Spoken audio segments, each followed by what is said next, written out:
కుంటికూర తొక్కు నూరుతానా? మేమేమో కుంటికూర అంటాం, మీరు గోంగూర అంటారు. ఇట్లా ఉంచుకోవాలి మంచిగా. ఒక చెంచా మెంతులు వేసుకొని దూరగా వేయించుకోవాలి. 4 చెంచాల నువ్వులు వేసుకోవాలి. మంచిగా వేగినాక దించుకోవాలి.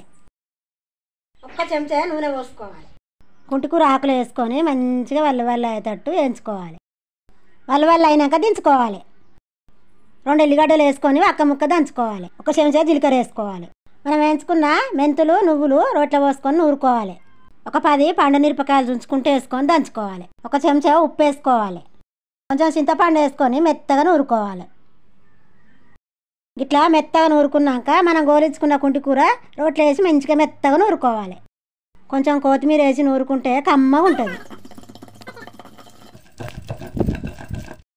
ఇట్లా మెత్తగా నూరుకొని ఒక కటోరలోకి ఎత్తుకోవాలి. నా కుంటికూర తక్కువ నచ్చినట్టుంటే నాకు సపోర్ట్ చేయండి.